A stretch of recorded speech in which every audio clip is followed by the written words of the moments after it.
ఓం శ్రీ మాత్రే నమః. Hi friends, ఎల్లుండి నుంచి మనకి శరన్నవరాత్రులు అనేవి ప్రారంభం కాబోతున్నాయి. శరదృతువు ఆరంభంలో రావడం వలన వీటిని శరన్నవరాత్రులుగా పిలుచుకుంటాము. ఈ 9 రోజులు అమ్మవారిని వివిధ అలంకారాలతో అలంకరించి పుష్పాలతో పూజించి అనేక నైవేద్యాలు సమర్పిస్తాము.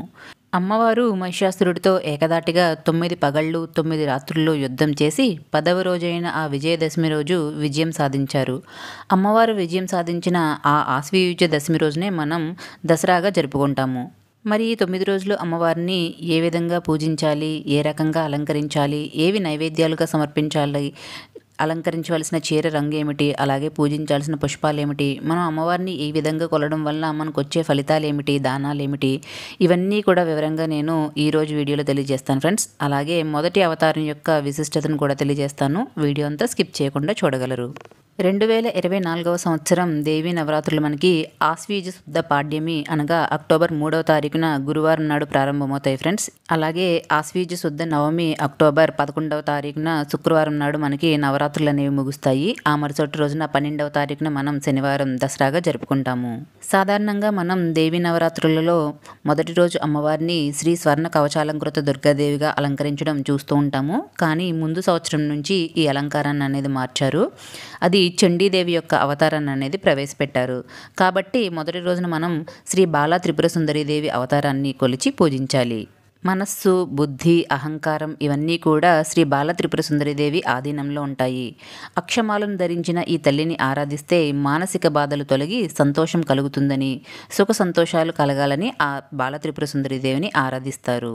రెండవ రోజున అమ్మవారు బాండాసురుడితో యుద్ధం చేస్తున్నప్పుడు బాండాసురుడు తన కుమారులైన 30 మంది అసుర కుమారులను యుద్ధంలో ముందుంచుతాడు. చిన్నపిల్లలైనా సరే చూస్తూ అమ్మవారు ఆ రాక్షసులను వధించలేకపోతారు. కానీ వారు రాక్షస పుత్రులు కాబట్టి, అసురులు కాబట్టి వధించక తప్పదు. అందువల్లనే అమ్మవారు తన అంశతో ఒక బాలను పంపిస్తారు. అలా అమ్మవారి అంశతో పంపించబడిన ఆ బాలే శ్రీ బాల త్రిపుర సుందరీదేవి. ఆమె రాక్షసులను వధిస్తూ ఉంటే అమ్మవారు ఎంతో ఆనందపడతారు. ఇలా రెండవ రోజు రాక్షస సంహారం అంతా కూడా ఆ బాలతోనే, అంటే శ్రీ బాల త్రిపుర సుందరీదేవితోనే జరుగుతుంది. ఈ రోజున అమ్మవారిని శ్రీ బాల త్రిపుర సుందరీదేవిగా కొలిచి చిన్నపిల్లలను బాల త్రిపుర సుందరీదేవిగా అలంకరించి పూజించి బాల పూజ లేదా కన్యా పూజ లేదా కుమారి పూజలను ఈరోజు చేసుకుంటారు. మరి ఈరోజు అమ్మవారికి ఏ రంగు చీరను ధరింపచేయాలి, నైవేద్యాలు, అలాగే నక్షత్రాలు, తిథులు, ఆ వివరాలు కూడా చూద్దాము. దేవీ నవరాత్రులలో మొదటి రోజు అనగా ఆశ్వీజ శుద్ధ పాడ్యమి అక్టోబర్ 3వ తారీఖున గురువారం నాడు వచ్చింది. ఈరోజు అమ్మవారి యొక్క అలంకారం శ్రీ బాల త్రిపుర సుందరీదేవి అలంకారం. ఈరోజు నక్షత్రం హస్త నక్షత్రం. ఈరోజు అమ్మవారికి లేత గులాబీ రంగు చీరను ధరింపచేస్తారు. అలాగే తుమ్మి పూలు లేదా మందారం పూలు, గులాబీ పూలతో అమ్మవారిని పూజిస్తారు. అలాగే విజయవాడలో ఈరోజు పులిహోరను నైవేద్యంగా సమర్పిస్తారు. ఇక చాలా చోట్ల ఈరోజు అమ్మవారికి బెల్లం పాయసాన్ని నైవేద్యంగా సమర్పిస్తారు. ఇక దేవీ నవరాత్రులలో ఎవరైతే అమ్మవారి విగ్రహాన్ని ప్రతిష్ఠిస్తారో లేదా అమ్మవారిని ప్రతిష్ఠించి పూజించుకుంటారో వారు తప్పకుండా కలశాన్ని అనేది స్థాపించాలి.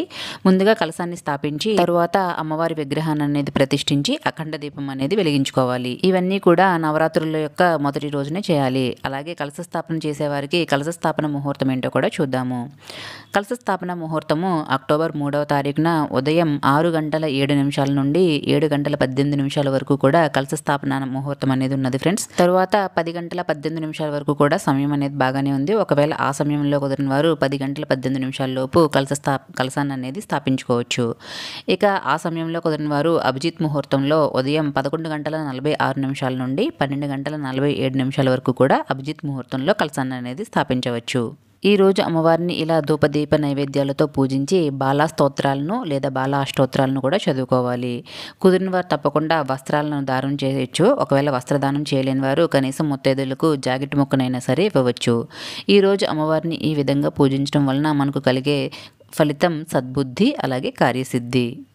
అలాగే ఓం ఐం హ్రీం శ్రీం శ్రీ బాల త్రిపుర సుందరియై నమః ఈ మంత్రాన్ని 11 లేదా 21 లేదా కుదిరిన వాళ్ళు 108 సార్లు పఠించినట్లయితే అన్ని శుభాలు కలుగుతాయి. అలాగే శ్రీ బాల త్రిపుర సుందరీదేవి అవతారంలోనే చిన్నపిల్లలను బాల త్రిపుర సుందరీదేవిగా అలంకరించి బాలా పూజ లేదా కుమారి పూజ లేదా కన్యా పూజలను చేస్తారు. ఇది నవరాత్రుల్లో ఏ రోజైనా చేసుకోవచ్చు, కానీ ముఖ్యంగా బాల త్రిపుర సుందరీదేవి అవతారంలోనూ అలాగే అష్టమి, నవమి, దశమి తిథుల్లోనూ చేస్తారు.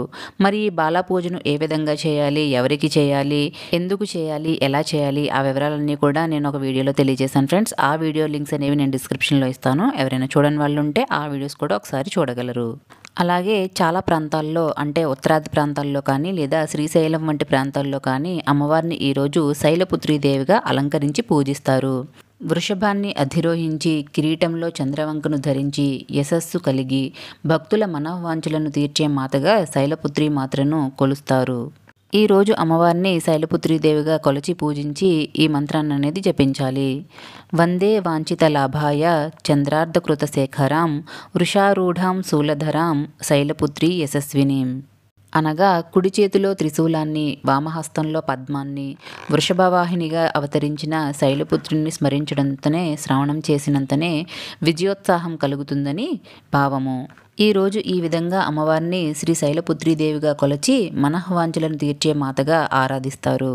ఇది ఫ్రెండ్స్ మొదటి రోజు అమ్మవారి యొక్క అలంకారము అలాగే పూజ వివరాలు. మీకు ఈ వీడియో నచ్చిందని అనుకుంటున్నాను. మీకు ఈ వీడియో నచ్చితే తప్పకుండా లైక్ చేసి, షేర్ చేసి, కమెంట్ చేసేయండి.